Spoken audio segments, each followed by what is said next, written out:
मैं दिखने में थोड़ा अच्छा हूँ और अपने शरीर पर हमेशा ध्यान देते रहता हूँ। मेरे घर के पास ही एक परिवार रहता है। उसमें एक महिला और उनकी बेटी ही रहती थी। महिला का बहुत साल पहले ही तलाक हो चुका था।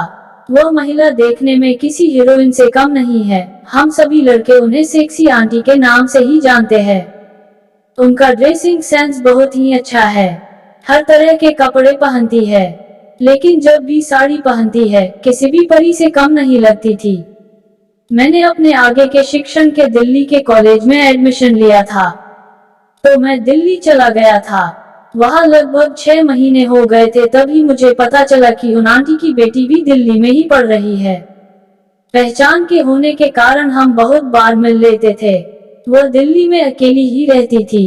एक दिन उनकी बेटी निक्की ने मुझसे पूछा कि क्या हम दोनों साथ में रह सकते हैं। मैं भी अकेला ही रहता था। ये तो मेरे लिए एक चमत्कार ही था। हमारे एरिया की सबसे सुंदर और रोमांटिक लड़की के साथ रहने का मौका मुझे मिल रहा था। मैंने भी हाँ बोल दिया। निक्की ने आंटी को बता दिया था कि हम दोनों साथ में ही रह रहे हैं। आंटी भी खुले विचारों की थी, तो उन्होंने भी कोई प्रॉब्लम नहीं थी।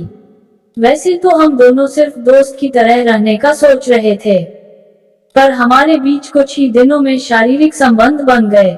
मैं सोच रहा ही था कि आगे क्या करेंगे, तो निक्की ने पहले ही बता दिया कि वह मुझसे शादी नहीं कर पाएंगी क्योंकि हम अलग अलग जात के थे। मैं भी समझ गया था और हम आगे सिर्फ दोस्त बन के ही रहे। हम लगभग 3 साल साथ ही रहे और इस बीच हमने बहुत बार संबंध भी बनाए। कॉलेज खत्म होने पर मैं घर आ गया था, तो अब निक्की से मिलना भी बहुत कम हो गया।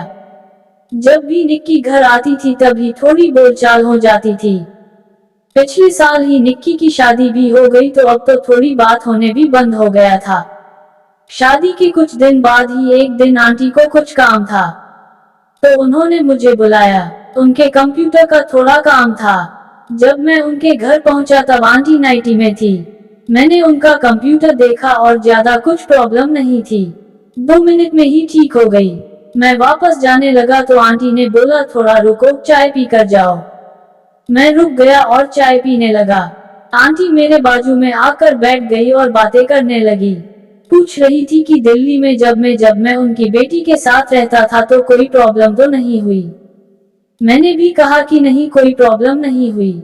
आंटी ने मुझसे तभी सीधे पूछा कि कभी मैंने उनकी बेटी के साथ शारीरिक संबंध तो नहीं किया ना। ये सुनते ही मैं थोड़ा सा घबरा गया और नहीं बोला। तभी आंटी मुझे देखकर हंसी और बोली, पागल, इतना डर क्यों रहे हो? किया भी होगा तो कोई प्रॉब्लम नहीं है। जवान हो, अभी नहीं करोगे तो कब करोगे? ऐसे ही प्यार से बातें करते हुए उन्होंने मेरे से बुलवा लिया कि मैंने निक्की के साथ संबंध बनाया था।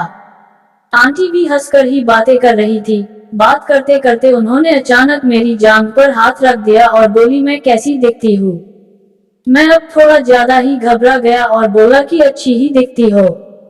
फिर आंटी बोली कि चलो थोड़ी मस्ती करते हैं। उसके बाद मुझे कुछ बोलने का मौका ही नहीं मिला। आंटी का मुझ पर पूरा कंट्रोल था। उस दिन हमने लगभग 1 घंटे तक शरीर संबंध मनाया और फिर मैं अपने घर आ गया। तब से जब भी आंटी का मन होता है वह मुझे बुला लेती है और हम थोड़ी मस्ती कर लेते हैं। यह मेरे लिए एक अनोखा ही अनुभव है। इसको ही मैं अपने लिए छप्पर फाड़ के अनुभव मानता हूँ। दोस्तों, कहानी कैसी लगी कमेंट बॉक्स में जरूर बताएं, और हिंदी कहानियाँ सुनना पसंद करते हैं तो चैनल को सब्सक्राइब करें, बेल आइकॉन जरूर दबाएं। वीडियो में लास्ट तक बने रहने के लिए धन्यवाद।